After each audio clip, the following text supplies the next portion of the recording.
Assalamu alaikum. Alhamdulillah, salatu salam ala rasulillah, amma ba'd. This is the last lesson of Aqidah al-Wasitiyyah, and we're going to be doing revision this week. And bi'idhnillah, we're going to complete the whole text in a revision session within these 2 hours, bi'idhnillah.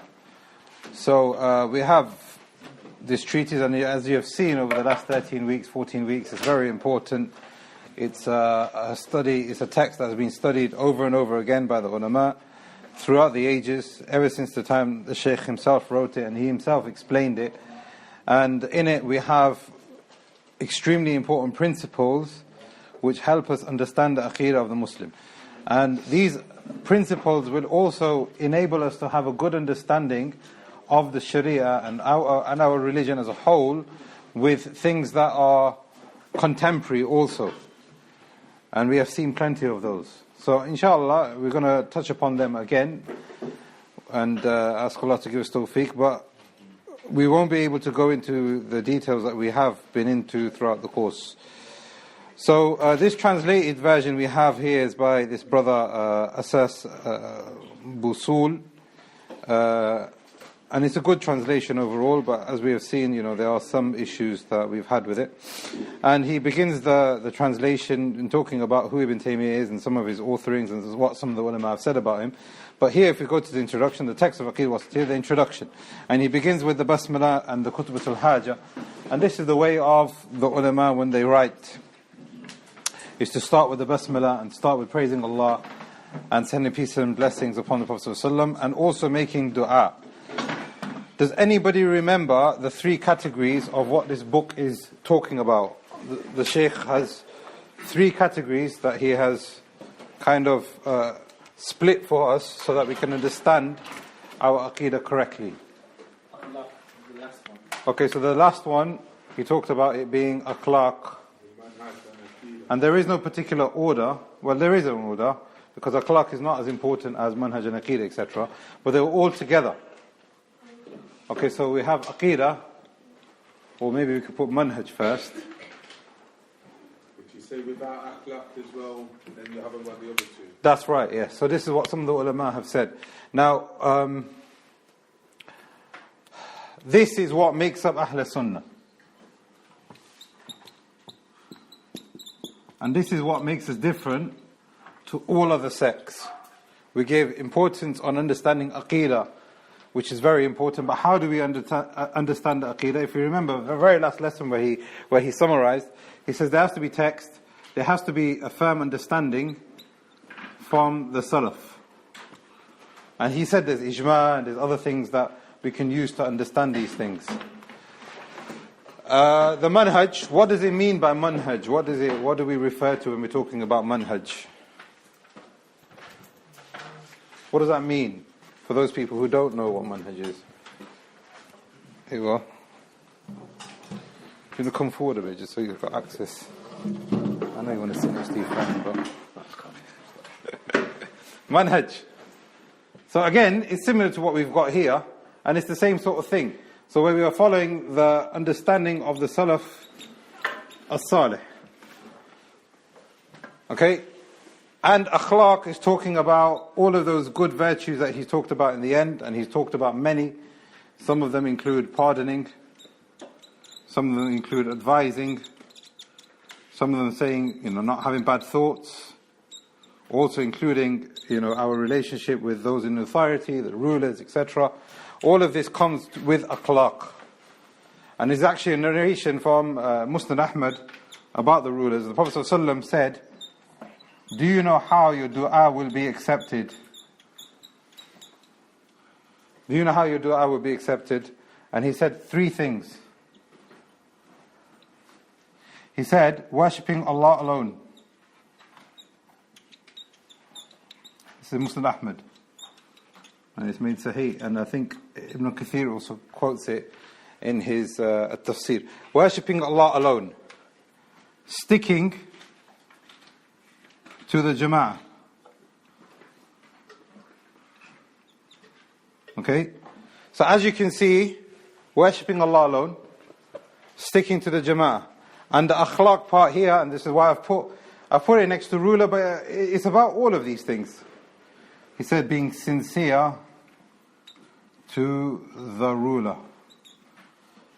Being sincere to the ruler. He is your Muslim brother at the end of the day. No matter how bad his sins get, he is your Muslim brother. And as long as he's your Muslim brother, you would be sincere towards him. You'd show pardoning, you'd show cooperation, you'd show all of these things. If there is something that you disagree with, you wouldn't come out and do all these negative things which are not part of Islamic akhlaq, because that will just create discord. So this is basically the introduction of al-Wasitiyyah, and this is what he is saying in the beginning, and this is the belief of Ahl Sunnah. Another way of saying Ahl Sunnah is the safe sect. Another way of saying Ahl Sunnah is Hanbali. You're going to remember that one. Athari, Ahlul al-Hadith. Salafi is also there. There was another one that I wanted to say, which was Sunni. Yes, okay. So Sunni would be a branch of it being Ahl Sunnah. Yeah? So if you are a follower of Ahl Sunnah, that makes you a Sunni. If you're a follower of Imam Ahmad, it makes you a Hanbali. If you're following the Athar, it makes you a Athari. If you're following Ahl Hadith, you are a follower of Ahl Hadith. You could be an Athari in that sense. And Salafi. But unfortunately, this word here now is somewhat hijacked. Just like this word has been hijacked.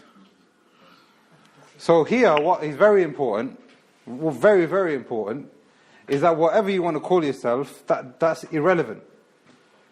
This is the most important part here, the left-hand side of this chart.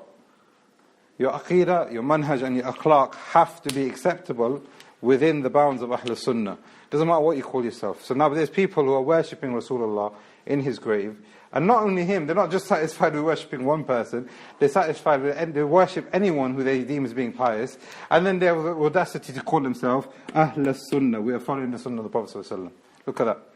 And then there are people calling themselves the safe sect, and people calling themselves Hanbali, and there are people calling themselves Salafi, and unfortunately that word has now been hijacked also, and it's been heavily linked with things like Wahhabi, and all these other things where they say that, these people are ultra and hardline and extreme and those kind of things.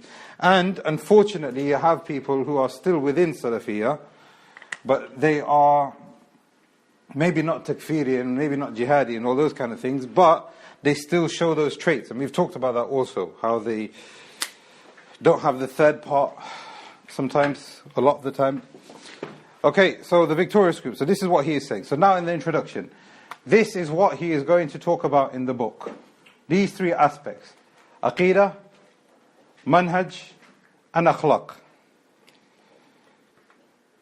And then he begins with something which is very important. What does he begin with? What's the very first thing, do you think, that a Muslim should begin with? So now somebody sent a video message the other day, and he said, people are being tested around the world, and the way that that these people are being tested, and they're getting through it well. There's people in Palestine, there's people in... But when you go there, they're still reciting the Quran. They're still reciting the Quran. And this is clearly good. This is clearly showing us that there's good amongst the people. What do you think about that statement?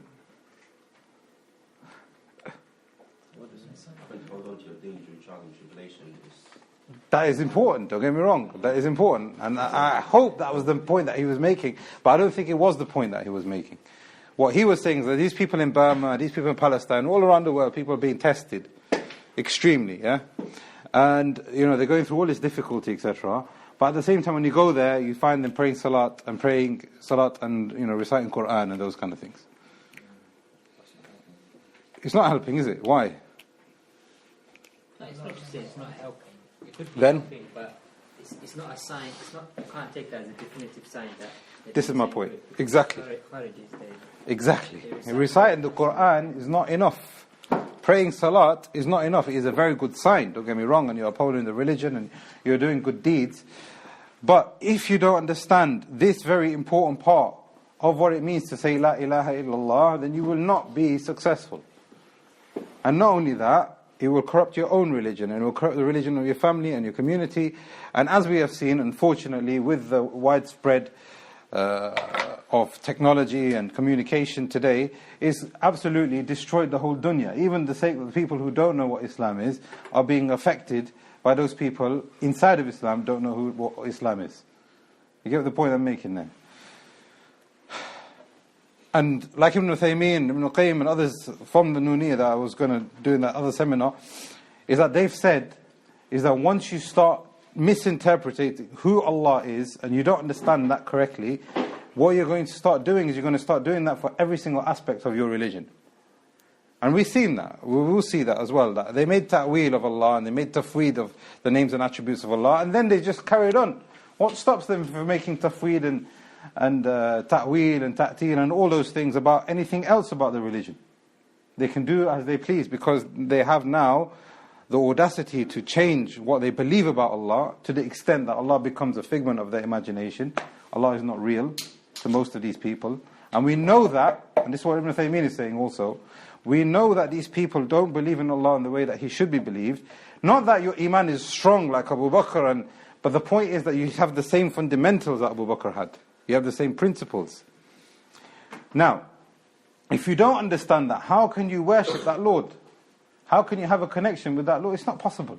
It's not, you could recite Quran, the whole Quran in one day, but if you're not understood who your Lord is, then that is definitely going to have an impact on your level of Iman and the way you recite that Quran, etc. How can you recite the Quran when you don't even believe that it's from the words of Allah, some of them? What benefit is that? Part of the belief in Allah is that we believe in a way that He has described Himself, in a way that befits His majesty, without distorting. What does that mean now? Yeah? Omar, you weren't here then, were you? Distorting is tamthil. What do you think, guys?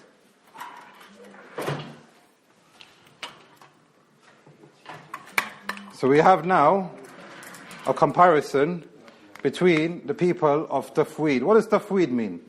Manipulate. Excellent. Okay, tafweed, we will say, is a manipulation. How do you spell manipulation? I'm just guessing now. I'm supposed to be a teacher. Manipulation, right? Tafweed. What kinds of tafweed do these people make? So we have a distortion. And I would say a distortion would be ta'wil. A distortion would be ta'wil. Why? What are they distorting? They're distorting the meaning of the text, not the actual text itself, but without distorting. Ta'wil. Can somebody give me an example of ta'wil?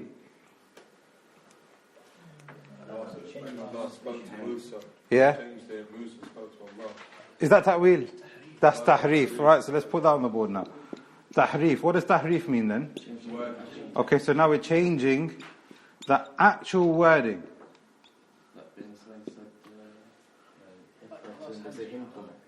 Yeah, hinta to hinta, yeah. So they've changed that. They've changed وَكَلَّمَ اللَّهُ to whatever they want to change it to. So tahrif is where they are changing the word. What's ta'wil though? That's the question. It's like saying Allah's hand is His rahmah. Changing the, yes, okay, so now what they say is the meaning is how, and the word is also how. We don't know. Yeah? This is a very important point, because this is where some of them will even try and trick you. They will even bring texts from Ahl Sunnah themselves, Ibn Taymiyyah and Qayyim themselves, and say, look, it says in your own book that you have to make ta'wil. So why do you make ta'wil? We're saying we make ta'wil on how it is, not the meaning. So when Allah says He has a hand, what does that mean? He has a hand. Does it mean power? Does it mean favor? No, it doesn't mean any of those things. It means He has a hand. That's the word that He has used, and that's what we affirm. But if we are talking about the way it is, sorry, I think I've done this the wrong way around. The wording we accept. But in the meaning, what they do is they change the meaning. And they say what you have to do is you have to change the meaning also. So they say, yeah, Allah does have a hand. Of course He has a hand. Yeah? The Asharis, the Jahmi, all, they say Allah has a hand. But what they say is now the meaning is different. Your hand means that you are resembling and likening Allah to His creation. Ta'wil, tahrif, denying. Ta'til. Ta'til means to deny. Can you give me an example of ta'til? He doesn't have a hand. Nothing. Absolutely negation. Absolute negation of everything. So, I mean, I don't need to put that on the board. Absolute negation. Is Allah above His arsh? No, He's above His arsh. It says in the Quran, yeah, that means something else. Questioning. How do we do questioning? Takyif. And this, I would say, questioning, but this is, we were just talking about this with my son just now, is imagining. It's probably the best way of saying it for me, I think. Because we were trying to explain to him how takyif is. We don't make takyif of Allah. So we were just saying to him, the most easiest way to understand this is, do you know how Allah looks like? Can you even imagine how Allah looks like? No. So we say we don't know how He is. Khalas. He's got a hand. We don't change it. We don't change the meaning. We don't change the word. We don't deny. And we can't imagine. We just say Allah has hands. And there's another one here, distorting, denying, and shaping. Shaping? Huh? Shaping? Was it Arabic? Tamthil. Shaping. Comparing. Alright, yeah, shaping is probably a bit. Alright, so comparing or resembling, yeah, maybe. Something like that. So his hand is like my hand. Likening, yeah, something like that. I would say likening is probably like takyif. I don't know, maybe. It's similar, but yeah, I think you get the message here anyway. Takyif is when you are imagining and you are asking how. And tamthil is when you are saying, his is like this. His face is like this. His hand is like... This is the people of Tawhid. And this is basically how he started and started to refute. And this is exactly what he was saying we are not about. This is not our Aqidah. So this is now a whole beginning of negation. Then he moves on to affirmation. There's going to be a conference here soon where a person is going to come and he's going to talk about similar topics that we were going to talk about does Allah exist and all these things. He's not Salafi, he's not from Ahl-Hadith. And basically he started coming out. Then I thought, okay, let me listen to how his structure is. So I Googled him, YouTube, and it's very disappointing because he doesn't have this concept of negation and affirmation. When he was talking about atheism, it just seemed like a whole mishmash of, well, this is what you should say, and there's a story, and Abu Hanifa and the tree, and it created itself, and he started saying all this different stuff, and going into history, and there was no formation. There was no formation, and I thought, subhanAllah, our ulama and Ahl Sunnah are so important, we don't even realize it, because they give us structure. They give us a structure. So now if you are going to speak about atheism, if you're going to speak about anything when it comes to Aqidah, you have a structure. And this is the exact same structure that is applied here. It begins with negation, la ilaha, affirmation, illallah. And the affirmation is going to be more detailed. And the affirmation is going to be much more refined. And this is here, all of this is completely wrong. And the proof for that is in the ayah of Shura, Laysa kamithlihi shay, or Samir Basir. And this is what Ahl Sunnah do. We do not deny. We do not change. We do not disbelieve. We do not exemplify. We don't make a resemblance. We don't ask and look at a likeliness. Yes? Is the tamthil like the ultralist or like the... That's a long word. What does ultralist mean? Not ultralist. I don't know. Literalist. Yeah, I don't know. Isn't there another one? Tamthil is like those people who say... So a refutation of tamthil, and how we would say tamthil is today, is those people who say that God is inside of a man. And that man was inside of a womb for 9 months. And then he was born and he was pushed out of that womb in a pen somewhere, surrounded by animals which had, feces and stuff everywhere. And then that God needed nurturing, and then that God needed growing up and milking and all those things. And then he grew up and he actually became a God. And then God then killed himself for the betterment of mankind. And he raised himself to himself. So that all of that would be tamthil, because what you are saying is, yes, God does have a hand, yes, God does have a mouth, and all of those things, and it's exactly like human mouths and hands, etc. That would be example of tamthil. And tamthil, unfortunately, we do have in the ummah today, that we saw when we were doing the class, so that there's people who believe that Allah goes inside of them, and Allah is inside people. Ali was Allah, for example, and all of those kind of things. His messengers are truthful and they speak the truth. And this is a very important point. The Prophet ﷺ and all of the Anbiya and the Rusul, they came with the same message. So what we've just talked about, God having a son, had that been factual, then it would have been talked about by at least one of the prophets. Or it would have happened with one of the prophets otherwise. Then there's no consistency. If you're saying only one of them did that, and he also said himself that there's going to be one that comes after me, and he didn't do that, so why is that one standing out? When that one himself, who you're saying that was the Son of God, was saying, wait, I'm going now, and I'm only being sent to the Gentiles, to Bani Israel. Now I'm going to go, and I'm going to be lifted, but look out for another one that's going to come after me. And he's going to be the last one. He actually said that, and I believe that's still in the Old Testament today. So then, this is the point. If all the messengers are truthful, and all the prophets from Adam until the last one are truthful, we have one religion. And that one religion is to believe in Allah in the way that He has described Himself.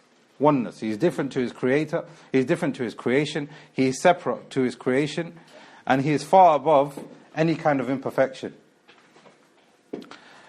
Glorified be you. This is the end ayat of Safat. He glorified Himself with what the opponents of the messenger said.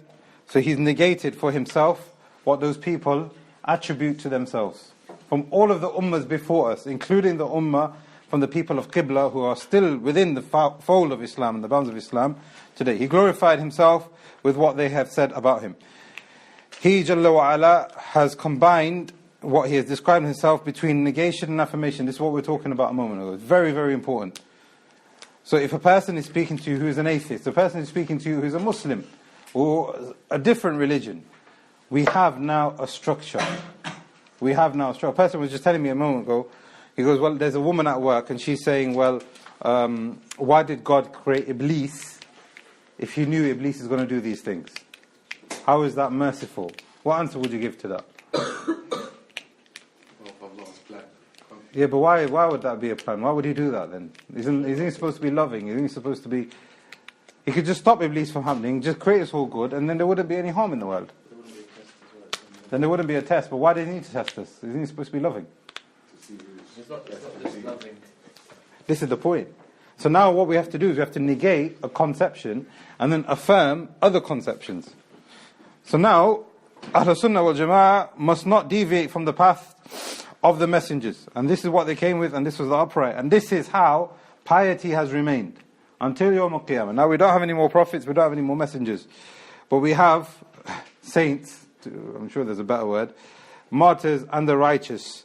And these are the people who are upholding the religion until Yawm al-Qiyamah. Which one are better? Okay, after the prophets. The shuhada or the siddiqeen? Why? It's in the order of the Quran, number one. So Allah has given precedence to the siddiqeen before the shuhada. And the ulama fall under the siddiqeen. A person can become a shaheed, but he might not necessarily be virtuous in his knowledge, in his actions. He's done one action which is so great with Allah, and he's died in his cause in the right way. But if a person is knowledgeable, and he has Iman, and he has strong Iman, and he's practicing that every single day, then he is far better than the shaheed. And then you've got people who are not sacrificed anything, and they don't have much knowledge, but they are righteous people. They have morals. Huh? The concept, the context of the ayah.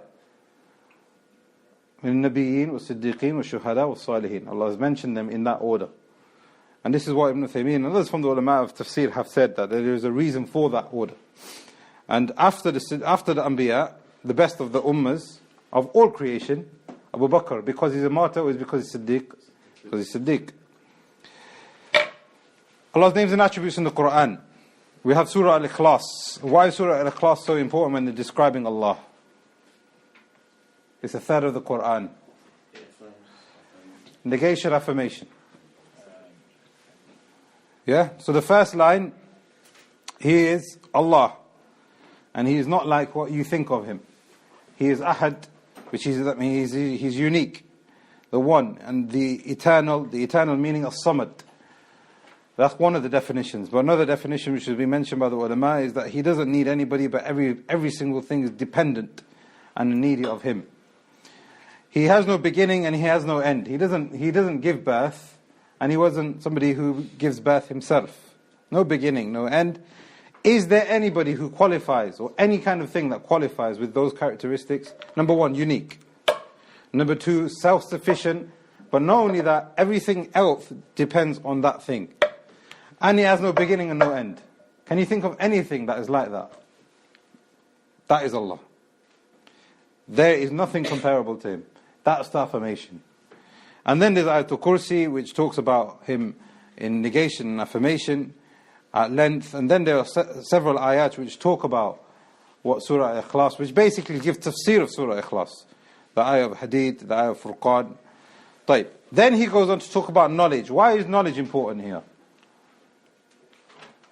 Why does he begin with knowledge as being the first name or attribute?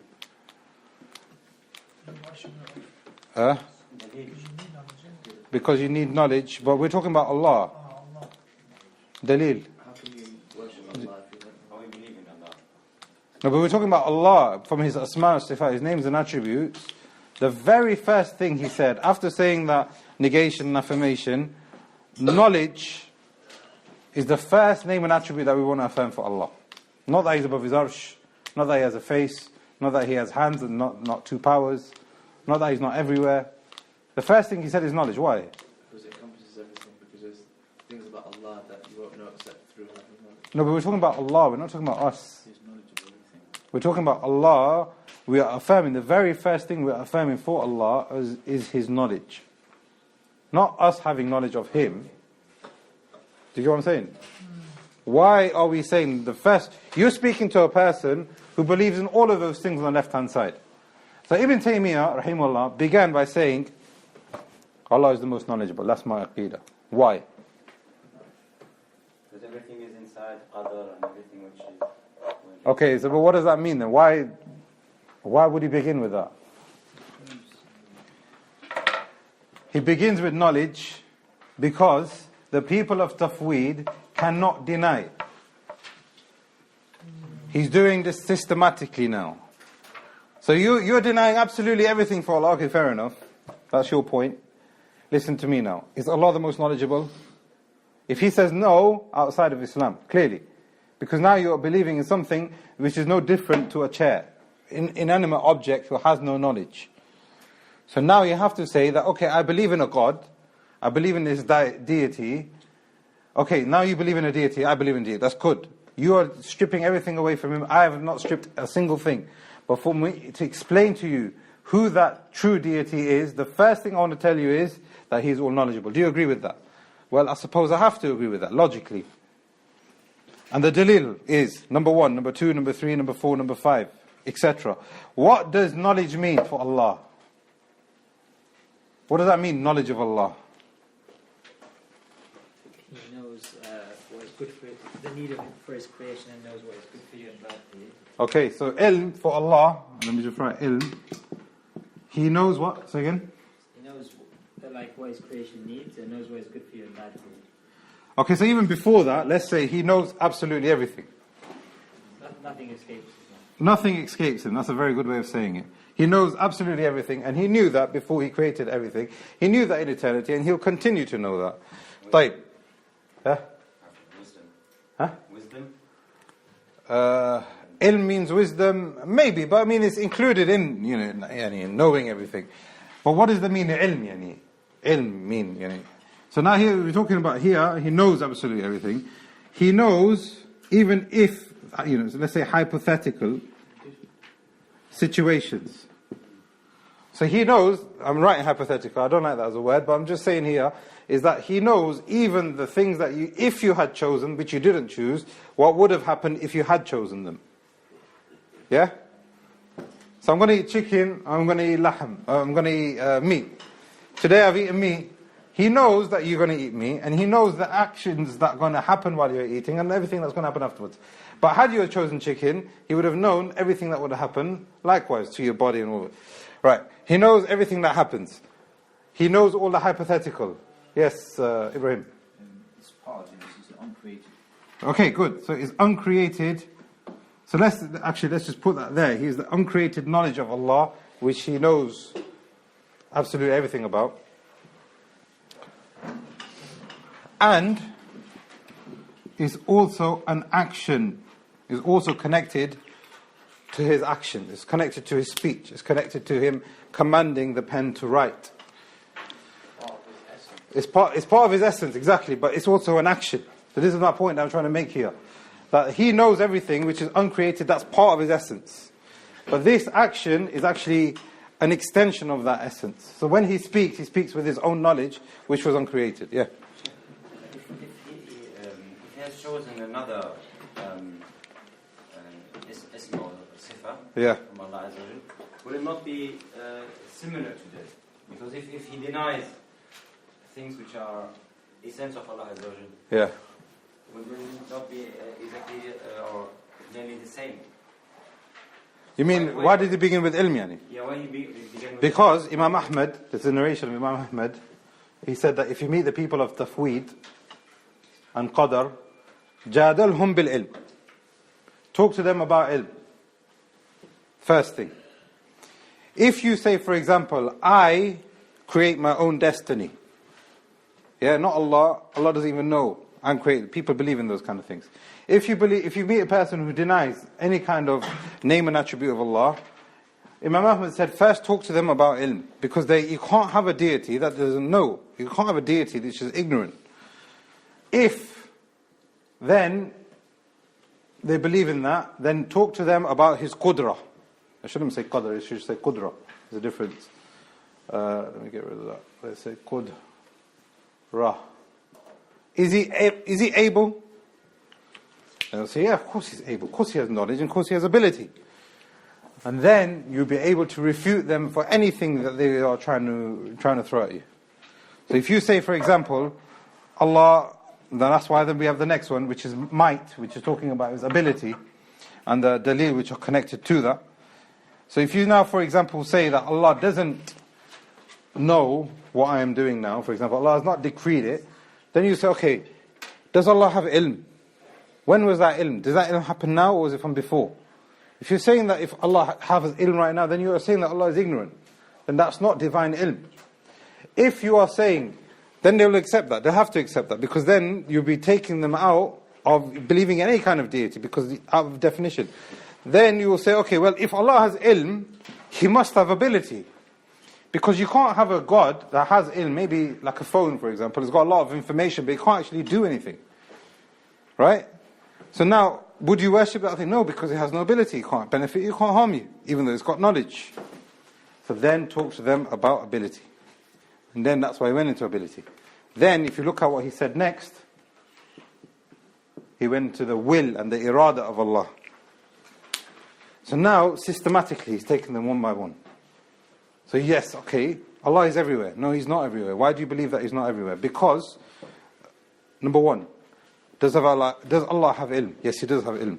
What's He said in the Quran? He's above His arsh. Is He able to be above His? Yeah, of course He's able to be above it. Does He have the irada? Does He have a name and attribute which is that He wants and wills to do things? Yes, He does. What's the dalil for that? And we have the text here for it. And then, eventually, you'll get to a stage where a person will say, okay, well, I've affirmed this, affirmed this, affirmed this, affirmed this. Therefore, I would either be willing to accept what you're saying, or can at least now understand what you are saying, even if he doesn't totally accept it. Because it could be that a person will say, yes, well, I believe that Allah has ilm, and I believe that Allah has qudra, but I still believe that He's everywhere. That's possible. It's not necessary that you go through these steps, and that will make a person understand and leave tafweed. But what we are talking about here is that the Shaykh is talking about them one by one, which will hopefully enable us to get there. Love of Allah. What does the love of Allah mean? We asked this question before, and it's a trick question. Love is love. So some people said love of Allah means, yeah, He wants to reward us. Love of Allah means, what did it say? Pardoning. It could be pardoning. It could be that there's a level of subduement between slave and master. And those are all correct. Like we've said, that there is ta'wil which is acceptable on the condition that that ta'wil is not negating a name and attribute for Allah. So love means that Allah actually loves as an action. And the dalil, plenty. Next name and attribute is that He is Ar-Rahman. And like we've said, this might have come surprising to some of us before this course, but most of the sects, in fact all of the sects that I can think of, don't actually believe Allah is Rahman. Even though it's in the Quran, even though we recite it before our Fatiha, even though we do it every single day, even before we eat and all these things, they don't actually believe it's Ar-Rahman. Why? What's the reason? What's the reason for them going into Tawhid? Because they believe that anything can happen in infinity. Excellent. Okay, so now there's two reasons why they believe in Tawhid. Number one, they say everything happened in infinity. Why does everything happen in infinity? Because if you will do it now, yes, He will be in time. Okay, so we're talking about one thing I've already begun writing. Okay, so let's say time. What Ibrahim is saying is that if you believe that Allah actually says something right now, and He's talking all the time, when He talks when He pleases, as He pleases, as Imam Ahmed said, then it basically means that He is doing something now which is new. And something new means that that thing is created. So that means you are bounding Allah to time. To 8 o'clock, 9 o'clock, wherever it is. Another way of looking at it as well for them is that they've said that it means that Allah was unable before. Because now you're saying now, if for example I say to you, what's 1,000 times 1,000? You might be able to do it off the top of your head. Now I'll teach you another equation in maths, then you can do it. So now they're saying that, okay, now that you can do another equation, it means that you were unable to do it before, but now you've acquired a new knowledge or a new ability so that you can do it now. But they say that Allah can't have that. Therefore, all of the things that He has done, everything created, all of that happened in infinity. Because if He does it now, it shows inability from that moment before. That makes sense? That makes sense? You sure? Yeah? So they've said that everything has to happen in infinity. Because inability and time. They've also said, another reason is because of tamthil. They don't want to compare. They say that's very, very dangerous. That's very, very dangerous. If you say Allah loves, that is very dangerous. Why? Because it means that He has an emotional connection. That means His love can go up and His love can go down. That means that He is dependent. That means that if you don't have that love, what could happen? You could become depressed, just like humans. But the problem is that the way we can counteract that is, how do we counteract that? We talked about this also. Number one, we don't know how. We go back to the ijma' of the salaf, etc. Okay, so let's go back. We can say now, we can go back to the ijma' of the understanding of the salaf, which is that we don't ask how.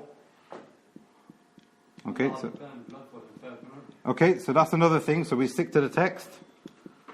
And another way is saying that you yourselves are doing tamthil because of point number one. So now what you, instead of saying Allah loves in a manner that suits His majesty, you are saying that Allah loves in a way that a human loves. Wait a minute, that's wrong. Therefore Allah doesn't love. See the point here? So what they've done is they've made tamthil first. They're trying to run away from tamthil, but they fall in tamthil themselves. And then they end up in the negation side. What do we remember about the qawaid from the affirmation side? There was quite a bit actually. There's a few handouts. There's one chart I think I've seen Ibrahim have.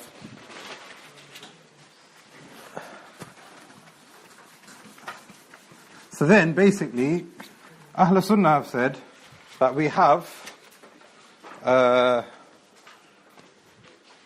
in affirming, the centerpiece we would say is the khabar. What does khabar mean? The information and the text. So whatever Allah Jalla wa Ala has said about Himself, or the Prophet ﷺ has said, and what there is ijma' of on the salaf, then that is khabar, that is accepted. So we say that is khabar. But from the khabar, we have actions, we have things which are connected to his beauty, we have things that are connected to his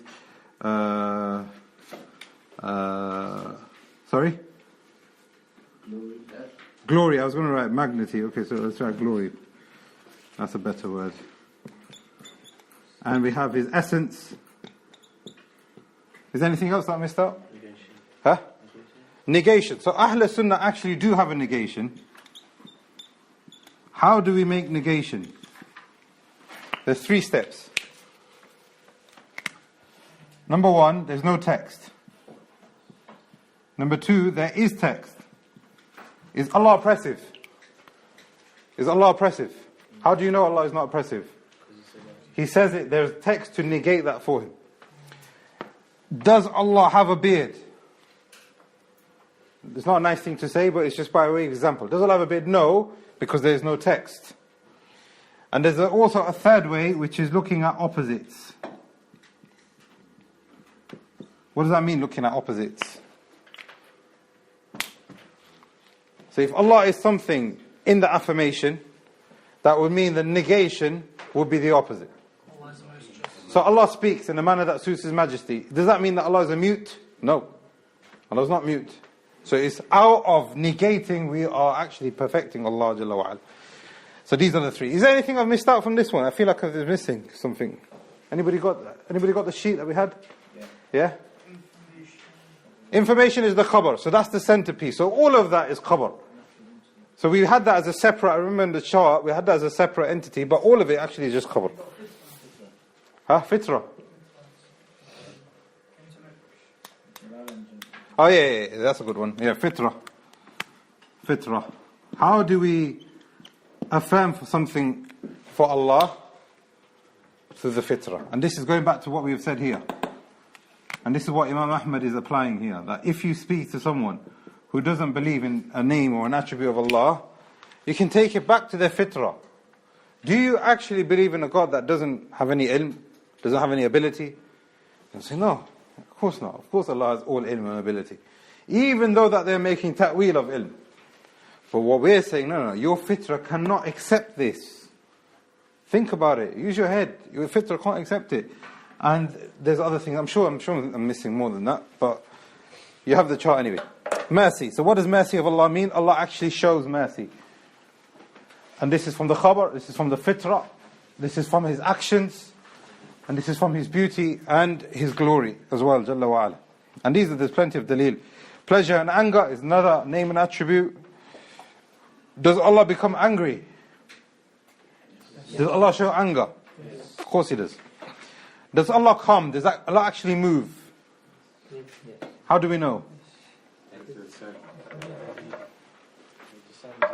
Allah descends every night. Yes. In a way that suits His Majesty. That's very important. But we're assuming that already anyway. So you can put that on the board. The affirmation part, all of that in a way that suits His Majesty. And that frees Allah from any likeness, any imperfection, anything that we are saying that might be wrong also. If you're saying it in a wrong way perhaps, or in a different language, etc. So they've said that coming of Allah refers to His mercy. That's the tafweed. We accept, this is ta'wil now, we accept that Allah comes, this is the wording. We accept that. But the meaning is that Allah comes mean that His mercy comes. How would you refute that? Allah says He comes, good. Number 1, khabar. Making shirk. How? The mercy is a separate entity. Okay, so now, if we were to negate that Allah comes, then what you are doing is you're denying the text, number 1. The text suggests and it gives proof that He has an action. You could even, now this chart here, this right hand side, you can apply more than one way. You can have one name or attribute and it could be in multiple areas. So you can say from the fitrah also, like what do you think, on Yawm al-Qiyamah Allah is not going to come? Do you think that's part of your fitrah? Do you accept that internally? But also, you have to remember, you have to be careful when you're playing this card, because people could have fitrah and they say, yeah, well, I actually believe God has a son. It feels nice. It's a good concept. But that's wrong. It has to be in line with the text. But then, also, some of the ulama, like we've said when we had that handout, have said that fitrah actually refers to your aql. And the reason why some of them said you don't use aql is because this side have used aql plenty. Everything's aql based, that we're using our intellect. But the fitrah is in line with these things. It doesn't make sense that God has a son. And there's many people that become Muslim just to the fact that Christianity didn't make sense. They weren't highly intellectual, they weren't highly theologians, and they didn't look at all the texts, but it just didn't fit well with them that God has to have a son. Aql.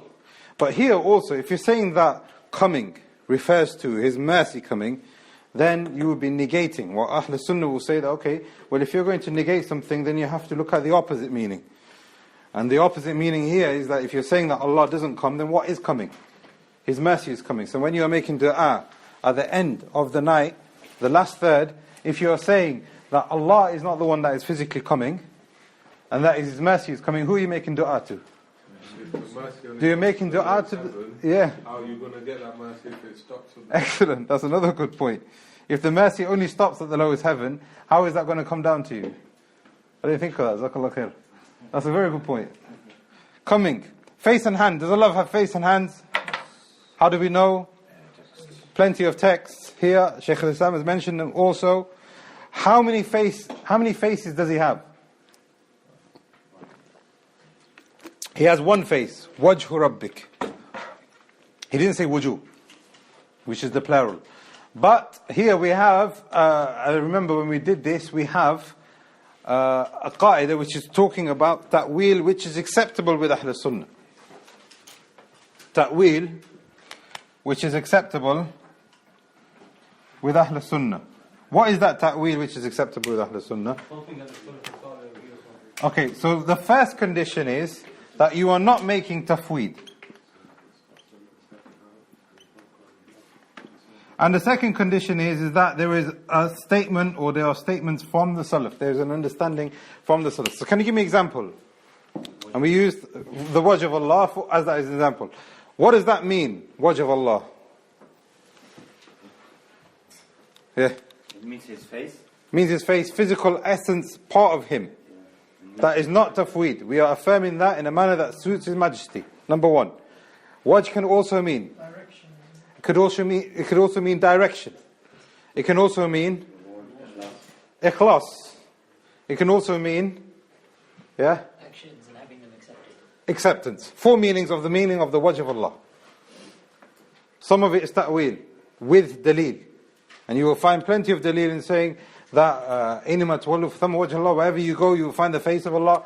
Many from the Salaf have interpreted this to mean that whatever direction you go on earth, and you make ijtihad, and you want to face the Qibla, then Allah will accept that from you. That's the direction. It can also mean ikhlas. إِنَّمَا نُطْعِمُكُمْ لِي وَجْهِ اللَّهِ. What does that mean? Allah's essence? Yes, it does mean Allah's essence. We want to see Allah's essence. But what does that mean? It means out of sincerity. Sincerity. Allah has a wajh. وَوَجْهُ رَبِّكَ ذُو الْجَلَالِ وَالْإِكْرَامِ. He has a wajh. He has a face. And He is full of glory and the majesty. And that's exactly the point that we're making here when we're affirming. Those are the 3. And there's a 4th one which was... But all of them have dalil, my point here. Eternalness. Huh? Eternalness. Eternalness. Wajh. Yeah, okay, yeah. The wajh can refer also to mean that Allah will not perish. وَيَبْقَى وَجْهُ رَبِّ. That everything will perish and that Allah is eternal and He's not bound by time. He is the first and He is the last. So all of this is ta'wil which is acceptable. But does that mean that we are going to negate? This is very important. Because somebody will come to you and say, the face of Allah means direction. There you are, you Salafi. You're interpreting things in the wrong way. You're being mischievous. We'll say, no. You're being mischievous or ignorant. Because there is ta'wil which we accept. But that doesn't negate the fact that we are making affirmation of Allah in a way that suits His Majesty for whatever He or His Rasul have affirmed. Does Allah have eyes? Yes. How many eyes? 2. Does Allah have hands? How many hands? 2. How do you know? Sometimes He says there's one hand, Sometimes he has multiple hands, and sometimes he says he has two hands. So what's the qa'id? How do we understand that? There are hadiths which shows that he has two hands. There's hadith that show two hands, but then isn't there a contradiction that says one hand and multiple hands? It means in Arabic. Yes. Okay, so if Allah Jalla wa Ala says that, go on. So there's one hand is talking about part of his essence, it's not talking about numbers. Okay, so one hand is talking about, which is known in Arabic, which is the jins of something, which is that a type of thing is attributed to Allah. So if Allah says He has a hand, that means that thing is attributed to Allah. Okay, that's one hand. What about multiple hands? Well, multiple hands is like the affirmation of the type, more than one, like a royal code. Excellent. So now we're talking about plurality for Allah Jalla wa Ala. We're talking about the royalness. We're talking about glory. It doesn't necessarily mean numbers. But if Allah Jalla wa Ala says hands, then that doesn't necessarily say a number. But if Allah Jalla wa Ala says 3 hands, 4 hands, 5 hands, that cannot be interpreted any other way. That number means a number. Therefore, the jewel means 2 hands. Jewel cannot mean the type of thing attributed to Allah, and it cannot refer to glory. When Allah says biyaday, 2 hands, then, and when the Prophet ﷺ said kiltal yaday yamin, both of his hands are right hands, then it cannot be interpreted to mean that he has 1 hand or more than 1 hand, more than 2. Yani. And the same goes for eyes. This is the qa'id. So the same goes for eyes, and the same goes for hands. Yeah. Question. Is it also maybe because I think from the grammar that in Arabic you can use a jama for ta'zim. Ta'zim, yani. No, not because of ta'zim. So if you are talking about a dual, 2, Jewel, yeah. you can also use the plural form. Yes, okay, good. Yeah, that's right, yes. Barakallah fiqh. So if we have jewel, you can also refer, so if in the Arabic, if we're saying that 2 people came, we can also say, you can also use the plural instead of using jewel. Ja'a rajulan, so we could say ja'a rijal. See that? Hearing and seeing. So we know that the Prophet ﷺ and Allah Jalla wa Ala have described for themselves hearing and seeing, and the Prophet ﷺ in a narration himself, and this is something that I was talking about with my son also today. Can you make a gesture from your own self to refer as an affirmation to Allah? Yes. Why? Isn't that tamtheel? Do you get the question? Allah Jalla wa Ala, for example, will get the heavens and the earth and He'll roll it up in His hands. Is that tamtheel that I'm doing right now? What do you think, Umar? You don't think it is? Well, am I not doing this action to resemble Allah? Am I not doing this action to say that this hand is like Allah's hand and this is like... Because I'm using this to resemble the heavens and the earth. And I'm saying that Allah's going to roll up the heavens and the earth.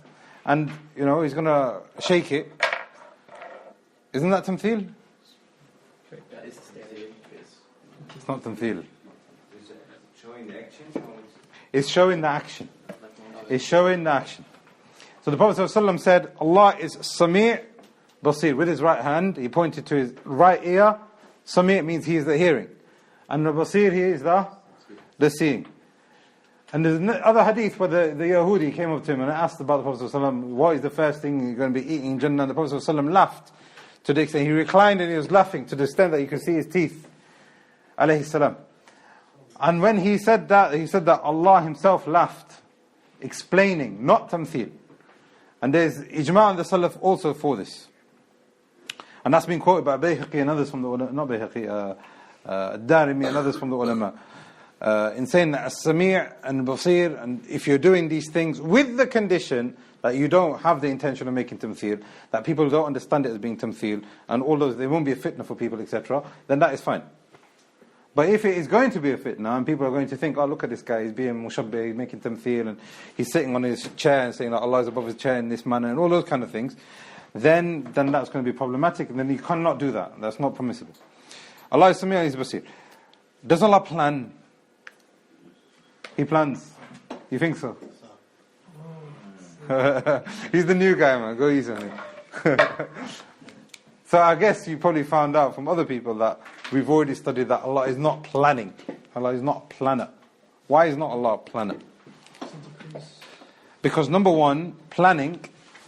I remember Salahuddin was saying, makr, there's a good point that he mentioned, that makr can only refer to something which is negative, a sinister kind of planning. And this is what we have, وَمَكَرُوا مَكَرَ اللَّهِ وَاللَّهُ خَيْرُ الْمَاكِرِينَ, and all those things. So here we have the negation part, which is that planning refers to the opposite of something. So they did something, and Allah did something in return. Not that Allah needs to plan from the outset, because He is... See how it's going back? Allah has all ability. He has all intention, or irada, or will. And He has all knowledge. He doesn't need to plan. His word is true whenever He speaks. I'll get mixed up, you know, whether they plot or Allah. You know, Yeah, but this is the point here. This is the one here, 354. Yeah. They plotted against Isa and planned, and Allah planned too, and He is the best of planners. Now, what context does that come in? That comes in the context of them trying to do something bad, and Allah rejecting that plan of theirs.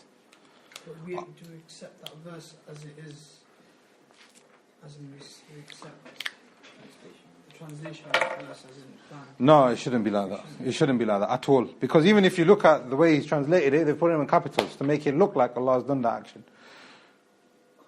Best of planners. Yes, sister. How can you then explain to a non-Muslim? Well, that Allah... But this is a translation. This is a translation of man. It's not the word of God. Man's make mistakes. People men make mistakes. And it's done out of... And the other thing is that the Arabic is the divine language of Allah, and that's why He spoke in, not in English. So even any kind of translation of the Quran will not capture the actual essence of the word of Allah Jalla wa Ala. It's only for the sake of us understanding what Allah has said in the Arabic. So it's just like, for example, a practical example I would say is that you couldn't recite this in your prayers. In that same manner, you cannot always just depend on what you're reading in the English. It's just an understanding of what you are gaining from what is written there in the Arabic, but you still need to do more. Us as well, you know, not only the person that's reading it, but us as Muslims have to do more. I mean, it's been a very long time since, I don't even think this edition's been edited, let alone, like I was going to say, that it's been a very long time that the Quran has been actually translated. As far as I'm aware, a proper Salafi, Hadith translation, I don't know of any. I don't know, maybe there are, but... Had a question? Yeah, how would you translate it in a better word? You'd need to have it in brackets, because the thing is what he's done here, and this is the thing that people are very careful on, and this is what I think the sister is trying to make, the point that she's getting across here, is that you can't, interpret the Quran in a way that you want to interpret the Quran, because then you might be twisting and making ta'weel of the word of Allah. If Allah says He's the best of planners, right, He's the best of planners. So then what I think you need to do is have some kind of bracket somewhere. You need to put brackets somewhere so that people can understand the context, or have a footnote somewhere with something like that there.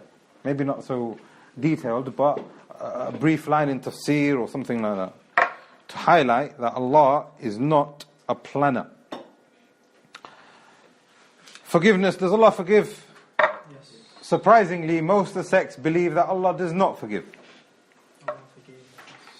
It happened in infinity, but He doesn't do that now.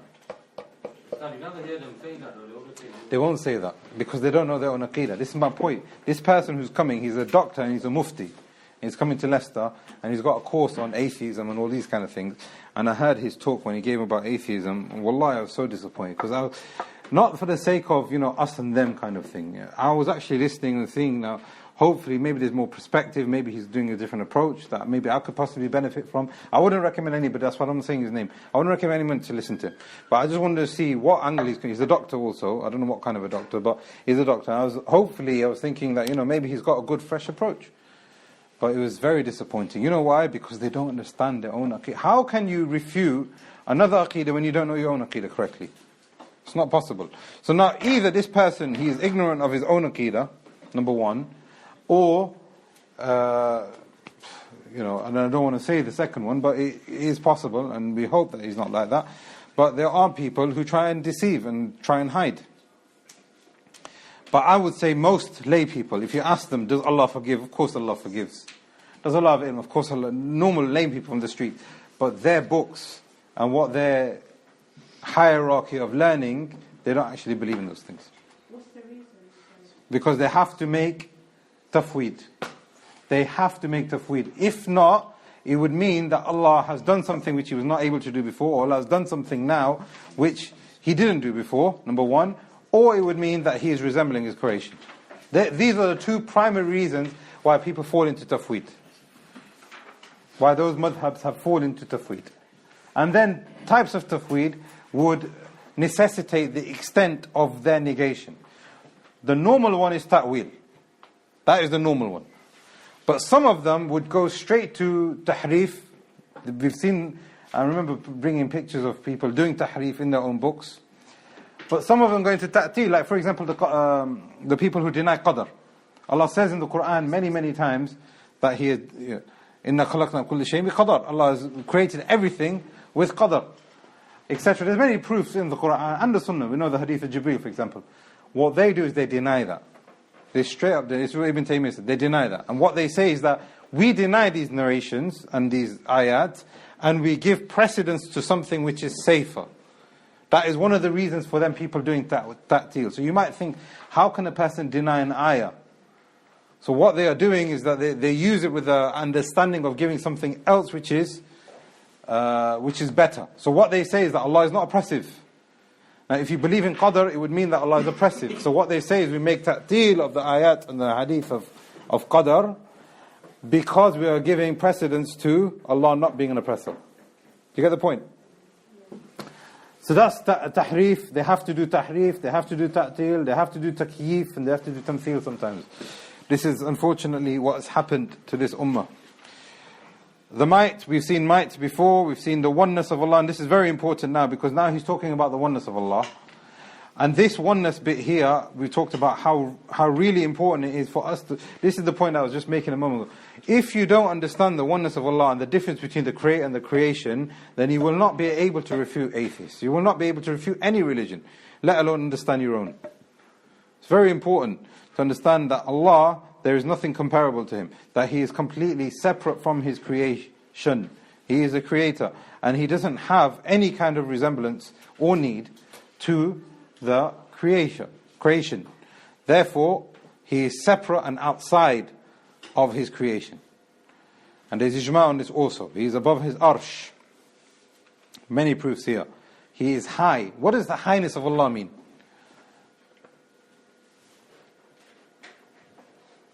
What does it mean, Allah Ta'ala, Allahu Akbar? Number one, it means that He's above His arsh. He's higher than everybody else. Physically? No, it's like He's higher than anything. Free from all He's high in every status, every knowledgeable. Excellent. Number two. So number one, in His essence, He is higher than everything. Number two, in His essence, He is higher than everything. Like He's free from imperfection. Yes. And number three, that's number one. Yeah. His power over all. His power over all things. So when you say Allah is greater, when you say Allah is the most high, you are saying He physically the most high, high from any kind of imperfection, whereas we are full of imperfection, and He is high over us in our own lives. He is greater than us.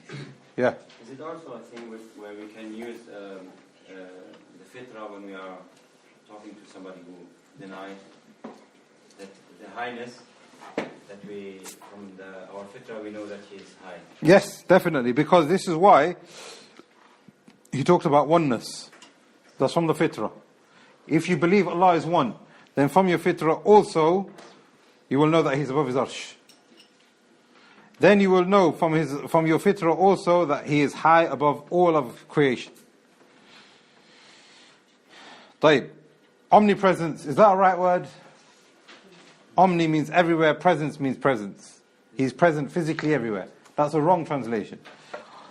Omnipresence means that He is physically everywhere. What we would say that He is everywhere in His knowledge. And that's what these dalil, and that's what these ayat refer to, that He is everywhere in His knowledge. Allah speaks in a manner that befits His majesty. Allah, the next one, Allah, look, okay, so now we are looking at Allah. We are here now looking at Allah. Is it possible for us to see Allah? Again, Ahl Sunnah are the only group, I would say, if you want to call it a group, who believe that we will see Allah Yawm al-Qiyamah. All of the other groups do not believe that.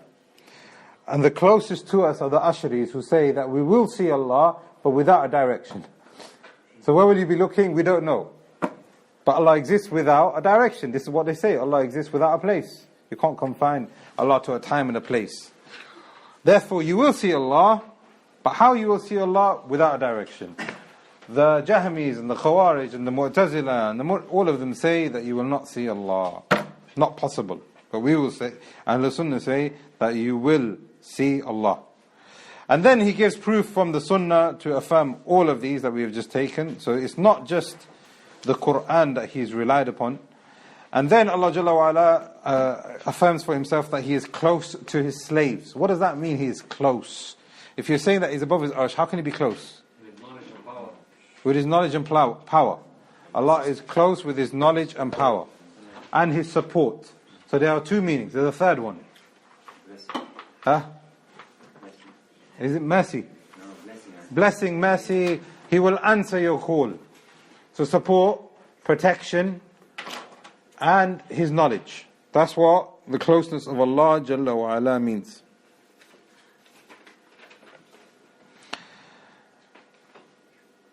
Is the Quran the speech of Allah? Or is it created? Or is it the speech of Allah, but we have what we have is from the meaning? Three options. The Quran is the speech of Allah. The Quran is created because we have pen, paper and ink. Or this is the speech of Allah, but what we have is the meaning in our book, not the physical, actual speech of Allah. Three options. Huh? Can you go for none of the above? None of the above then, go on. Okay, kind of. What do you think, Adil? You don't know? You don't remember? This is revision, you should have done it, yeah. Yeah, I kind of forgot, but I was going to say, would it be a speech or would it be the teachings? And This is what the third group is, the teachings, the meanings. okay, then, yeah. You'd go with that one? I've heard people say like the Quran came to the lowest heaven and then from there Jibreel something like that. Right, okay. But then that's not answering the question though. Is that what came down to the lowest heaven? Is that the speech of Allah? Was it something Allah created and put down to the lowest heaven? Is that the speech of Allah? It came down to the lowest heaven and then it was revealed to the Prophet ﷺ over 23 years. Is it something Allah created and put on the first heaven?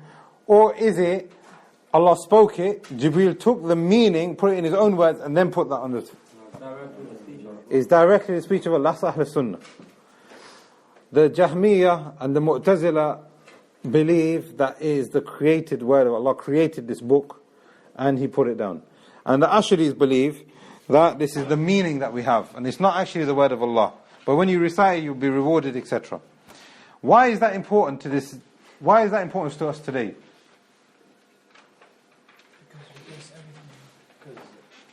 Yeah? Because everything is based on the Quran. Everything is based on the Quran, so why is that important? Why can it not be created? Because then you're saying that we haven't got the proper meaning if you're Ash'ari. Okay, so we haven't got what Allah actually said, and we are relying on something which is created rather than actually the Creator Himself. Does that make sense? So if I'm reading this Quran and it's actually created, then I'm actually depending on something which is created to increase me in my Iman. I'm actually depending on something which is created for me to take lessons from. I'm actually depending on something which is created to give me hidayah. Allah says in the Quran, be and it is. Yes. And then you're saying that actually, the verse, that's when be and it is, and it just keeps going. Then it just keeps going. There's no initial beginning. If you believe that the speech of Allah is created, then when Allah said kun fayakun, that kun Was that created or not created? That kun, was it created or not created? That kun was not created. Allah said be, and it became. Not that Allah created a kun, and then that kun created the heavens and the earth and everything that He didn't create with His own hands. Does that make sense? So then, if we were to say that Allah's word is created, then it just keeps on looping. That created that, and that created that, and that created that, and that created that. And the reason why they said that is because we have it already on the board. Infinity and tamthil. Allah can't speak because we speak. Animals speak. Allah can't speak. And also, if Allah said kun now, and everything became created, what was He doing for infinity? You see how they can't get that red bracket there, suits His Majesty? We don't need to ask those questions. Seeing Allah on the Day of Judgment, we just talked about that.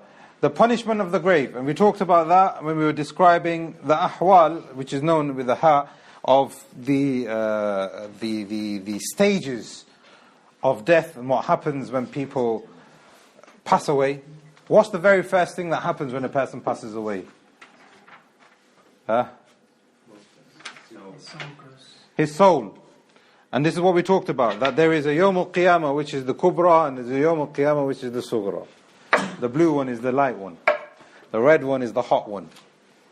Because every single one of us is going to have a Yawm al-Qiyamah before the actual Yawm al-Qiyamah. And that is the lesser Yawm al-Qiyamah. And that's what Allah refers to in Surah Naziyat. And the very next surah, Allah is talking about the major Yawm al-Qiyamah. And this is why it's been placed like that, because it talks about the major Day of Judgment. And what happens is if you are successful, then this will be good for you.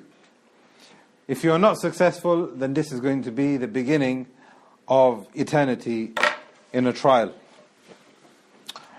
So what happens is when you pass away, your soul gets lifted and taken up and it comes back down, and the people or the angels in the grave will ask you those questions.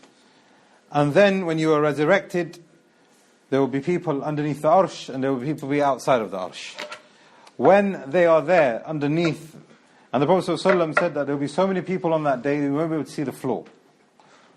We won't be able to see the floor. People will be naked, they'll be uncircumcised, they'll be barefooted. The sun will be above their heads.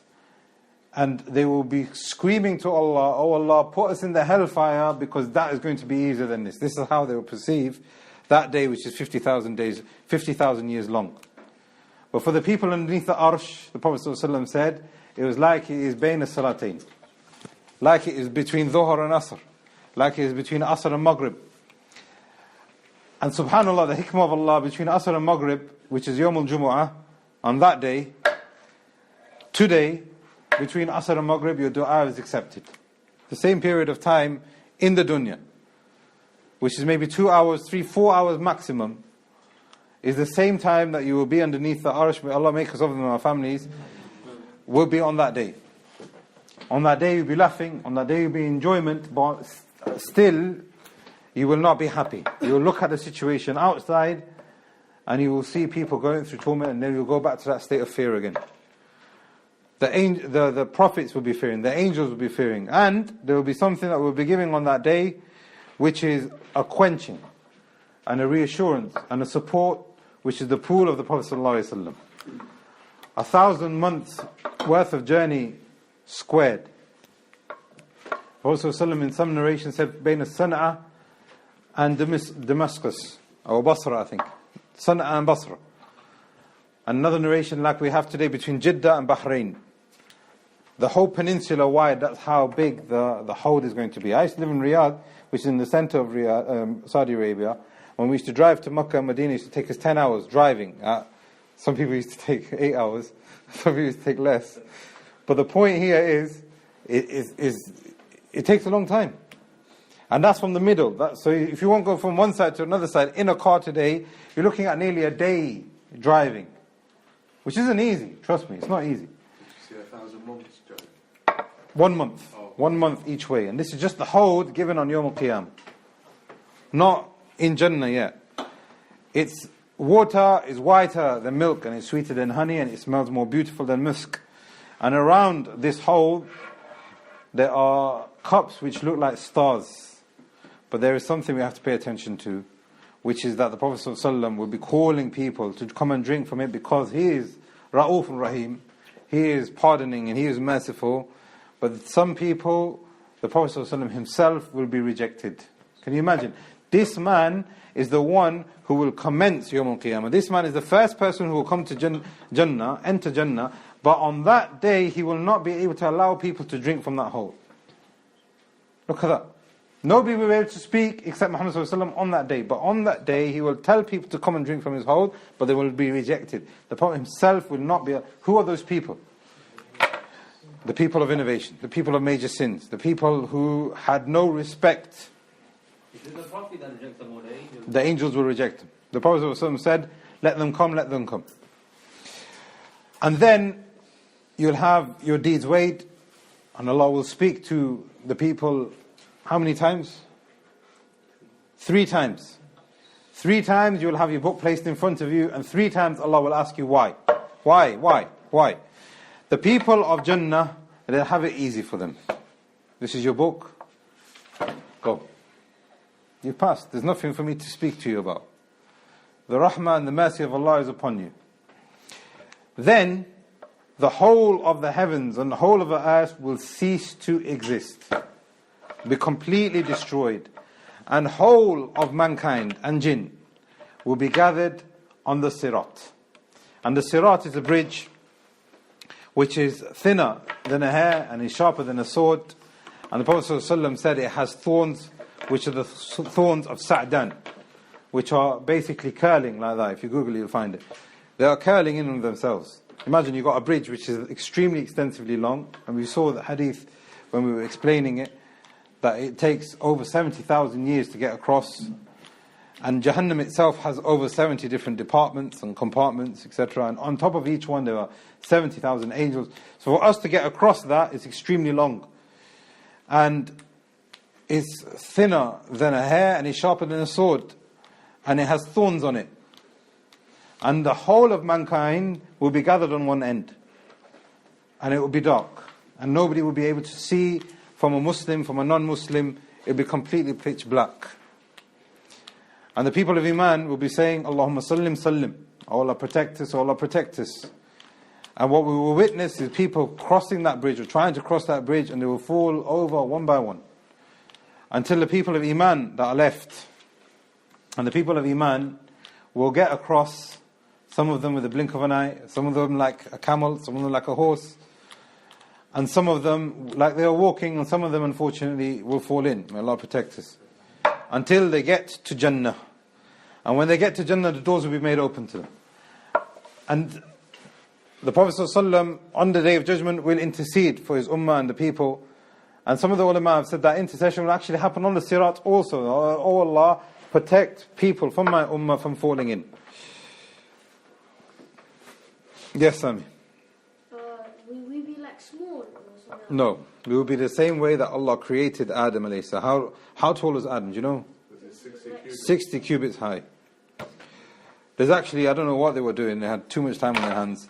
Have you seen it? They made an actual thobe that would fit Adam alayhi salam, and they had to lift it with a crane. So you can Google it, you can find it. But I mean, in it there should be something which should resonate in our Iman when you look at that. I mean, they should have done that. It's a huge waste, but I heard like we're going to be so tall, like the sun's going to be next to our face. some people, the people of sin, will have the sun according to their level of sin above their heads. Qadr. What does Qadr consist of? The decree of Allah. Number 1, Allah had infinite knowledge. Number 2, He wrote it. Number 3, He willed it. And number 4, He created it. This is the Qadr of Allah. Every single thing that happens inside the creation of Allah, whether He loves it or doesn't love it, whether He's pleased with it or whether He's legislated or not, those 4 things. Now unfortunately, people who don't believe in Allah, and those people who try and question Allah's wisdom, etc., they confuse this with the Sharia of Allah. So they will say, why are there so many killing in the world when Allah is supposed to be merciful? Why is there so much things happening? But what they are doing is they are conflating and they are mixing up the Kawn and the Shar. Allah doesn't want some of the Kawn to happen. but He allows it to happen because of the implications and the consequences of our own action. Yes, sister? The 4, knowledge.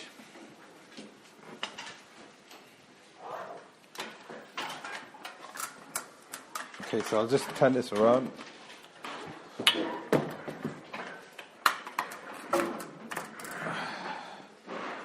So we have, number 1, so this is qadar. So we have ilm, we have written. So He had prior knowledge to everything from eternity.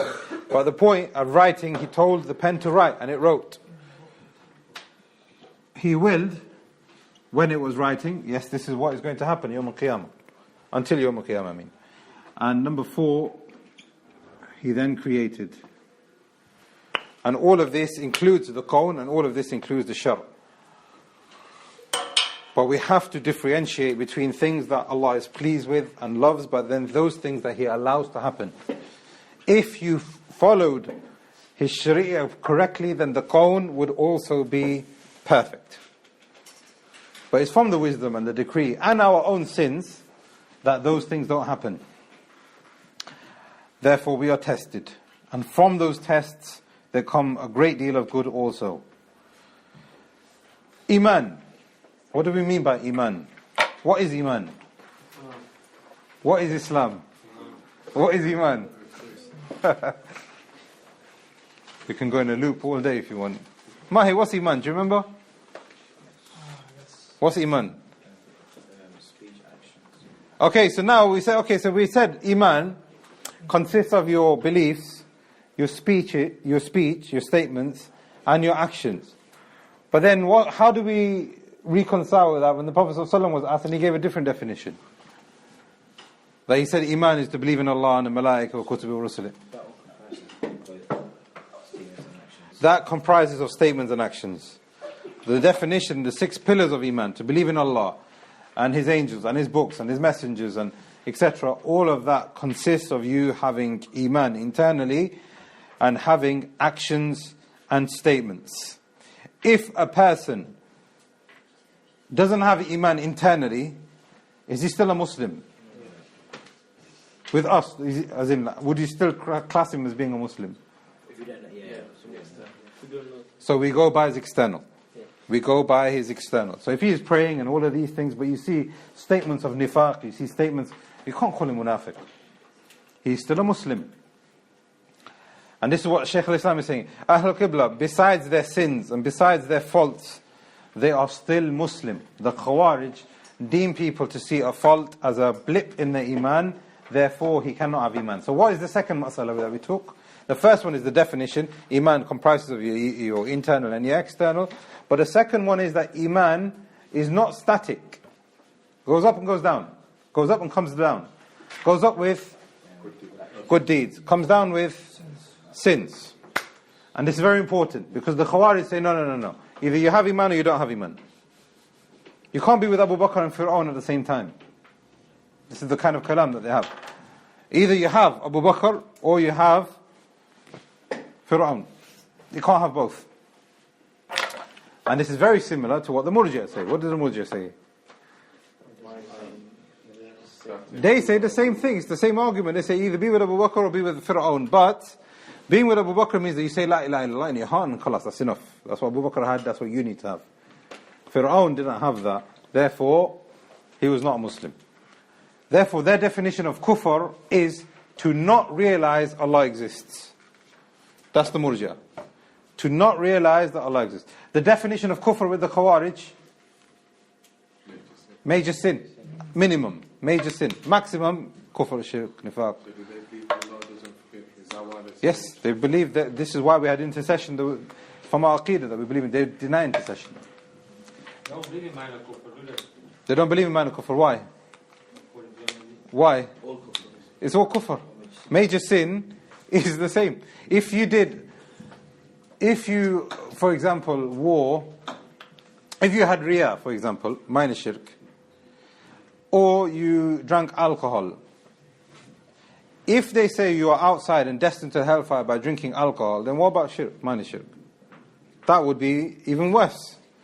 So major sin for them would take you outside of Islam. So now we have two months. Number one, the definition of Iman. Number two, it goes up and it comes down.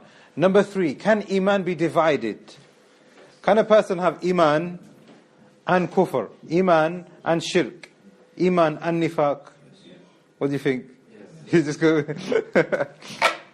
Yeah, what do you think, Sami? Yeah, because like you could do something, but like you didn't mean it. But then again, it's controversial. It is controversial. You're right. But what's the right answer? So now what we've just said, this is why we have to categorize it in this manner. What is Iman? Internal and external. Number two, it goes up and it goes down. It comes down. Now, if it comes down with sins, then those sins, can some of them be minor nifaq, minor kufr, minor shirk? Yes. And that's what's bringing your Iman down, but not eradicating it. Yeah? Yes. So leaving, like the example that we saw, leaving salat. A person might not pray salah all week until the next Jumu'ah. Is he still a Muslim? Or do we say that we don't give him salam? And Ibn Taymiyyah rahimahullah said some of these people, they have Iman and they have nifaq. And this is a clear sign of nifaq. The munafiqun at that time, they used to pray. But they didn't really want to pray, but they used to pray. So imagine a person who doesn't pray at all. That's nifaq, definitely. What's the correct view? Because you were saying that Imam Ahmed said if you do one salah, what's the correct? For me, I'm of the opinion of Ibn Taymiyyah as well, rahimahullah. And the dalil for this is Abu Dawood. The Prophet ﷺ said that on Yawm al-Qiyamah, if you come and you are deficient in your obligatory prayers, Allah will say, look at his optional prayers to see if there's anything backing that up. And if there is, which perfect the obligatory prayers, then that will elevate your obligatory prayers. Had obligatory prayers been an act of kufr, just one, then you wouldn't have anything backing that up. And in actual fact, all of your salah will be eradicated. That's Iman. Give an example of 10 minus 1. 10 minus 1, exactly, yeah, Ibn Taymiyyah. There's a lot, yeah, exactly, we could say that that you can have kufr and nifaq, and that Iman can go up and down, because 10 minus 1 doesn't equal 0. Just like Iman minus one major sin, or we can add one major sin, for example, it wouldn't create 0. It would create a deficiency in the complete answer. You wouldn't have 10. So there's some major ones that would just completely... What does it mean? Eradicate. Take a person outside of Islam. Major sin? Never. Some action. Never. Some action, not knowledge, but Yeah, this is... Yes. Yeah. This is very important. Jazakallah khair. Iman is statements, your belief internally, your statements and your actions. So a person can do an action which is kufr, takes him outside the fold of Islam, but he says internally, I actually believe, and he might actually believe. But that action has taken him outside the fold of Islam. And there's many examples. I mean, one of the examples that the ulama give, for example, if a person was to desecrate the Quran, for example. And the reason why they talk about this is when you get into magic and when you get into sihr and those kind of things, a person genuinely actually says La ilaha illallah. I actually know one person, Bangladeshi person, he went to Bangladesh when he was young, yeah, and his granddad was part of a tribe. His granddad was part of a tribe, and he didn't know anything at that time. He became 14 at that time. He goes, come with me, I need you to take you somewhere very, very important. He went there, and there's all these old people. And his granddad is the one in charge of all the tribes. He's sitting at the front. So now it's all old men, and there's about 10 young kids at the back. And now he's thinking, well, I don't know what I'm doing here, yeah? And then this man came, and he had this bukhur and incense and all this kind of stuff. And he started doing all this next level stuff. He goes, I've never seen this kind of stuff before. And then I started seeing like multiple people in the room that weren't there before. And I can't remember exactly the story, he told me a really long time ago. Then the man came up to us, and his eyes were like red. You couldn't even see the blood. It was just completely red. It was just like really red. And then the situation got on and on and on. And this brother actually at that time ended up getting involved with sihr. And he goes to me, he goes, after that event, nothing happened to him then, but he went with his granddad the following day or sometime after to the mountain. And he goes, the mountain was so, like, such a dangerous route. People don't take that route. There's no road. We had to take a special... When we got there was like a shed, like a metal, like hut at the top. The granddad got there, and he knocked on the door. And he asked for permission to go in. So he went inside, and there was a woman there, just dressed in all black. And the way he's talking to this woman, he goes, in our culture, the man is the man, and the woman is somebody who's inferior. And the man doesn't need to speak up to a woman. Is that true? Yeah. So the boy, he's very young, he goes, I've never seen my granddad humble himself in that manner, because he's the head of the tribe. Everybody used to speak up to him. And he told me to wait outside, so he's waiting outside. And then he actually came in and he saw her, that's why he's describing. And then he shouted at the boy, get outside, leave him alone. And then he saw people coming inside. And he's like, I don't understand how they would have got up there.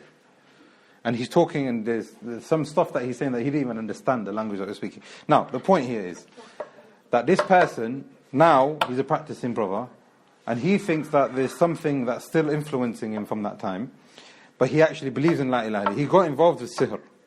At that time, he's telling me other stuff that happened. Can it be that a person says La ilaha illallah internally, but knowingly follows those actions of kufr and shirk? And would that take him outside the fold of Islam? Yes, it would. The Prophet ﷺ described that if you leave the salah, you are outside the fold of Islam. You can say La ilaha illallah as much as you can say 1,000,000 times a day. You will not be inside the fold of Islam, because Iman is beliefs, actions and statements, because Islam teaches us to be responsible. You can't say I have Iman in my heart, but you are not responsible in your statements and your actions. The companions. What do we know about the companions? What do we know about the wives of the prophets, and what do we know about Ahlul Bayt? The Prophet ﷺ has told us that the companions are the best of creation after the prophets and the messengers, and Allah is pleased with them, and their sins are forgiven, and their rank is high, and they were the ministers of the Prophet ﷺ and his agents, and he's the one who continued on the message after he passed away. Some of them have been guaranteed Jannah, and some of them have had their sins forgiven, some of them have virtue over the others, some of them are higher category, but they are a different level, or a different level and a higher category. We looked at that also. And they are the best of generation, and we are the best of ummah that have come after them. So they are our leaders, and if we were to follow them in a way that Allah has commanded us, then we would also have that personal and national glory.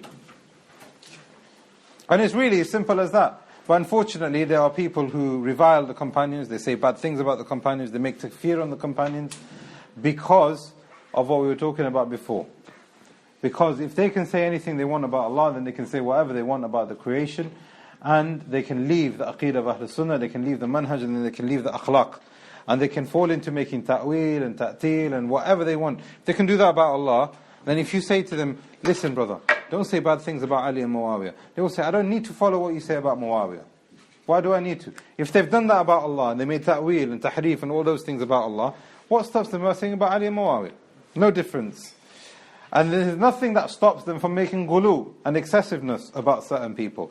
So this is why we don't go into those things. We don't go into excessiveness. We don't have hatred, but we don't have excessiveness. We are balanced when it comes to Iman. We are balanced when it comes to the companions. We are balanced when it comes to all of these components of Aqidah. And that the Prophet ﷺ's wives are included in his house. And then Shaykh al-Islam talked about Karamat, and we looked at this last week. What is the difference between a miracle and a phenomenon? A miracle that is done by a prophet. Why did miracle happen? To support the mission. Yes. Yeah. A miracle is something that's not humanly possible. Excellent. Excellent. Good. Karamat may be humanly possible, and it may be something which is a personal victory, and maybe not a victory for everybody to believe in. Yeah. A miracle is something that's given for the sake of Da'wah. And Karamat. Karamat is given to someone to keep them steadfast. Keep them steadfast. Excellent. But unfortunately, we'll find people go into excessiveness in that also, and they end up falling in Aqidah and the manhaj and akhlaq, which are not the way of Ahl Sunnah when it comes to Karamat. They will end up worshipping people. They will take their manhaj from these people, that these people become now the criterion, and not the Kitab and the Sunnah, the way of the Salaf. And you will find their akhlaq being very, very bad with Allah, with the creation, with the Rasul, because of these Karamat and the level of taqleed they show to their pious saints. And then we ended with Shaykh al-Islam talking about Ahl Sunnah and saying that Ahl Sunnah follow the way of the companions, we follow the way of the text, we follow the way of the ijma' which the companions and those that came after them came with. And this is the akhlaq bit now. Shaykh al-Islam talks about the unity of brotherhood, and this can only come about if you are sincere with one another. The Prophet ﷺ said that if you smile in the face of your brother, that is a sadaqah. Now, if I smile, Allah protect us, if a person smiles in the face of another brother, but internally he hates him, is that going to be sadaqah for him? Never. Never. That is not Iman. That smiling has to reflect what he has inside. Sincerity. And this is what the Prophet ﷺ said, that will be sadaqah. A believer is a supporter for his believer. And we talked about this in the Riyadh Salihin. The Prophet ﷺ then put his hand like this. Ibn Taymiyyah rahimahullah said, if your right hand needs to clean your left hand, will you be harsh with your left hand? Your own hand? Would you start scraping it? Would you start cutting it? There's a mark there, let me cut it out with a staple knife. We won't do that, would you? Ibn Taymiyyah rahimahullah said, if you have najasa, if you have something which is impure on your left hand, you will soap it. You will get something, maybe oil, maybe nice hot water, you will massage it. If it doesn't work the first time, you'll try again. You use softness, you use gentleness, until the mark is finally gone. That's how you are brothers to each other. That's how we are one ummah. And that's how we pardon one another. That's how we have mercy towards one another. That's how we are sincere to one another. And this is what this is a word here also I don't like, because it's used with, brainwashing and, extremism and all that kind of material, indoctrination. It's a wrong word, I feel. But they indoctrinate themselves with the way of, so they adorn themselves. They take this as their methodology. They principle themselves, if that's a word. They are principled people when they follow the Quran and Sunnah. They look at orthodoxy. They're talking a way which is right for every single person. Now, if he has an Islam, and then he has an Islam, and then it's just going to be chaos. And what that's going to create is actually more extremism. Because some people will become very, very soft, and some people become very, very harsh. And they don't know where Islam lies anymore. So these people end up fighting these people, and that's what's happened with other ummahs and other religions. But from the miracle of Islam is that Islam is still here. Religions have gone and they've faded. Religions have been changed, they've been manipulated. Islam, the right Islam, is still here. That's a miracle in itself, and that's a karamah in itself, as we saw. And this will remain.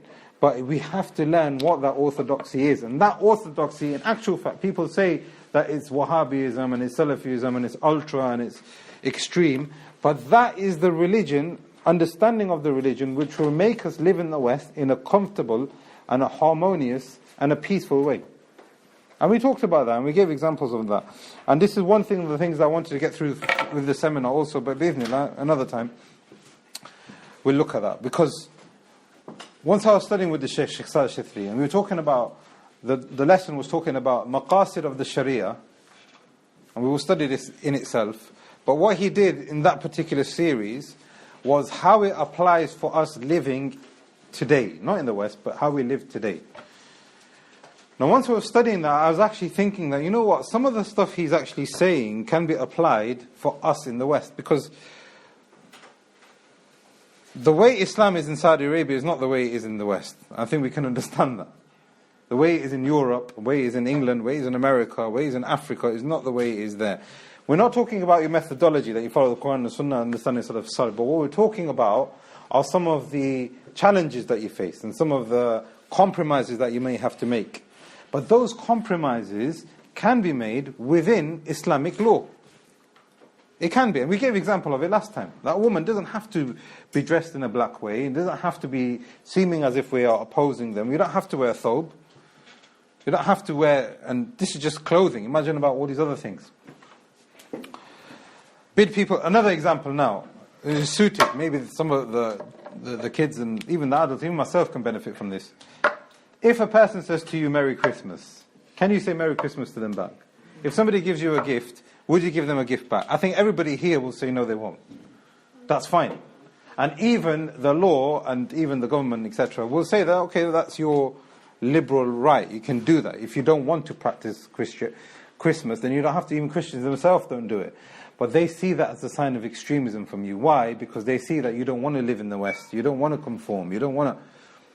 But the simple answer to this now is that we are our own making. If you follow the Quran and the Sunnah, understanding Salaf as-Salih, every single day, you wouldn't have that dilemma once at the end of the year. Why not?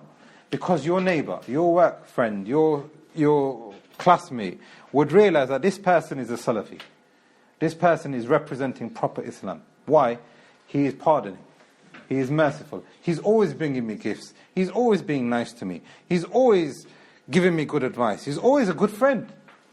He prays, he does some things that I don't understand, maybe a bit weird, but he's a genuine, really nice guy. And I can count on him. I can rely on him. When I go to work, he's the one who gets his work done first. He's the one who's not going out for fag breaks and tea breaks and all. He is the one who I can depend on. If he sees that in Eunice every single day, then Christmas would not be an exception. And then you can also level with that person and say, listen, brother, or John, or wherever it is, I can't do this. Morally, I can't do this. I'm your friend, I'm with you every single day of the year, but this is something that I can't do. So who's at fault? Is it Islam? Is it Muslims living in the West? It is, because we have not understood that. So we've been neglectful from following the Quran and the Sunnah in the way of the Salaf as-Salih. And this is just another example, just looking at clothing, looking at how we can interact with the kuffar so they can understand what the beauty of our religion actually is. It's not just one day in a year. Yeah? So what do you say, like if they ask you, Merry Christmas or something, obviously we shouldn't say anything bad, but what you can say at least, same to you, or happy holiday or something. There's so many of we struggle with. What would you say? Oh, thank you. What would you say? Yeah, happy greetings, something like that. Same to you, have a nice time. So you can't say you too? No. Oh, thank you. Same to you or something. Same to you. Thank you. Yeah, the thing is, that's the problem. They find a way of using. You don't say something. We treat that word anyway. Let's finish this, yeah? Ahl Sunnah, look at this. Ahl Sunnah, this is exactly what we were saying. Ahl Sunnah urge people to mend relations and not break them. Ahl Sunnah are sincere internally. That's your akhlaq. If you're not sincere internally, then you're not Salafi. Not in the sense that you are in the hellfire, in the sense that you are not following the Salaf. You are not following what we were just talking about a minute ago. You're not following the Quran and the Sunnah, understanding of Salaf as-Salih. Because that's how they were. We don't have bad thoughts about other people. We don't say bad things about other people. We don't do bad things to other people. Muslim or non-Muslim. What we try and do is we're trying to create harmony. What we try and do is trying to create betterment. Because this is, Ibn Qayyim rahimahullah said, Allah is your creator. Do you love your creator or you don't love your creator? Of course you love your creator. Part of loving your creator is respecting his creation. How can you have an ant or part of a tree, for example, you abuse that tree and say, oh Allah subhanak, how great are you? I've just destroyed your creation, but it doesn't make no sense. Doesn't make sense. So imagine that's a tree and that's an ant. Then what about a human being? What about an animal? What about all these other things? Ahl Sunnah are looking at ways how they can make ta'zeem of Allah based on what we had from the very beginning of the text, because all of this comes part of your Aqidah. Aqidah, manhaj and akhlaq is very, very important. And we try and forgive. We try and remove injustice. We try and instill piety. We try and be good neighbors, Muslim, non-Muslim. We try and be good to orphans, Muslim, non-Muslim. We try and help people if they are lost, physically or non-physically. We are gentle. We are forbidden from all of these negative things now, from bragging, from arrogance, from transgression, from showing injustice, from not pardoning, showing superiority, superiority. Internally, externally, all of that is part of your Iman.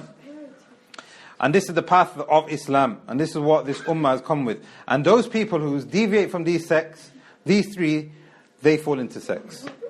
And it's not surprising that people have fallen into sects just based on akhlaq, just based on aqidah, just based on... So you will find people who say they follow Ahl Sunnah in their manhaj, but their aqidah is wrong and their akhlaq is wrong.